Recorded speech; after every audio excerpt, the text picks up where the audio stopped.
Buongiorno amiche e amici di Ricette e Rimedi Divini, scusatemi, sono ancora molto raffreddato per la voce, ma oggi abbiamo trovato qualcosa nel nostro orto, in un vaso che è nel nostro orto, che ci fa ben sperare perché abbiamo trovato l'ortica e l'ortica serve a molte cose. Se si fa un orto, un giardino, se si posseggono le piante, serve per fare il famosissimo macerato di ortica. Andiamo a vedere come si fa. Il periodo più giusto per raccogliere l'ortica è fine inverno, inizio primavera, ma anche primavera inoltrata e quasi inizio estate, dipende dalle condizioni climatiche. È una pianta che cresce spontaneamente, una cosiddetta anche infestante, che cresce spontaneamente in zone umide, quindi la trovate vicino magari dei corsi d'acqua, delle fontane o dei laghetti, oppure dove ci sono pietraie, quindi nei pressi dei muretti a secco, ad esempio in Puglia. In questo caso è nata in un vaso, vedete, è ricco di pietre. Cosa dobbiamo fare? Ci muniamo di un guanto e la andremo a raccogliere. Se volete che l'ortica si riproduca ancora, raccoglietene solo le parti 30-40 centimetri, le parti superiori, perché l'ortica continuerà a cacciare, quindi sarà una buona fonte di approvvigionamento per realizzare il vostro macerato d'ortica per tutta la stagione estiva. In alternativa si può raccogliere, mettere nell'essiccatore, che tante volte vi ho fatto vedere, che si può comprare tranquillamente su Amazon, vi lascerò il link qui in basso, ed essiccare anche per fare il macerato d'inverno con l'ortica essiccata. Abbiamo raccolto l'ortica, l'abbiamo messa in un secchio, la proporzione è 1 chilo più o meno di ortica fresca su 10 litri di acqua, quindi questi sono 500 grammi e li utilizzerò su 5 litri di acqua, oppure come vi ho già detto prima potete essiccarla, lì si concentreranno le sostanze, quindi avremo 200-300 grammi di ortica ogni 10 litri d'acqua, quindi come vedete si riduce notevolmente la quantità di ortica perché le sostanze contenute all'interno dell'ortica saranno più concentrate. Durante il processo di macerazione dell'ortica si andrà a sviluppare l'acido formico contenuto all'interno dell'ortica, quindi andremo attraverso l'acqua, la macerazione, a cedere le sostanze, questa sostanza, l'acido formico appunto, all'acqua, e con quell'acqua andremo ad affrontare diversi tipi di problemi a seconda dei giorni in cui macera il nostro macerato.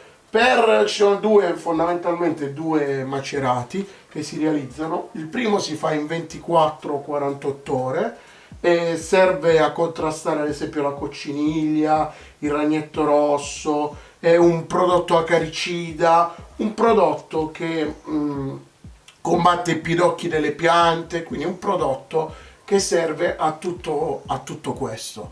Invece, se vogliamo ottenere un prodotto fungicida, andremo a realizzare un macerato di più giorni, che va dai 15 ai 20 giorni. Vedrete proprio che si sviluppa una fermentazione all'interno del secchio, si creerà una specie di schiumetta sul secchio, diciamo sul cappello dell'ortica che si formerà all'interno del secchio, dopodiché il macerato sarà pronto. Occhio, perché il macerato puzzerà molto, quindi lo fate all'aperto, quello di 20 giorni, 15-20 giorni, quello di un giorno, 2 giorni, non di 24-48 ore, non puzzerà.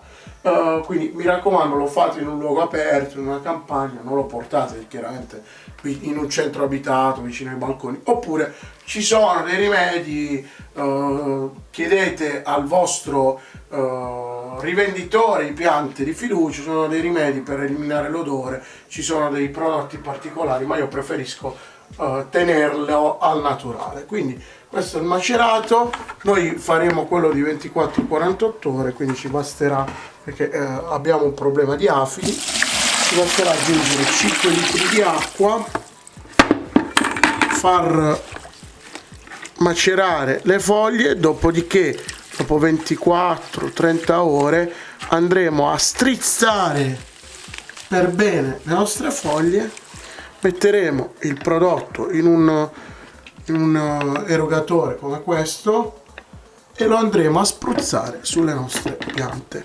Spero di esservi stato utile, di avervi aiutato come sempre, i consigli dell'orto, i consigli delle piante, su come curare le piante. Vi do altri consigli.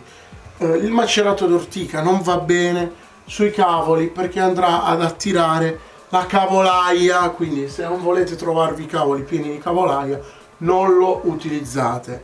Non va bene sui pomodori perché sapete che i pomodori con tanta solanina si autodifendono quasi da soli, e non va bene sui cetrioli, quindi evitate su questo tipo di piante. Inoltre, se le utilizzate quando il frutto, sugli alberi da frutto, quando il frutto è diciamo quasi maturo, state attenti perché potrebbe accelerare e di non poco la maturazione dei frutti sui vostri alberi. Con questo è tutto, vi saluto, vi ringrazio e ci vediamo alla prossima puntata.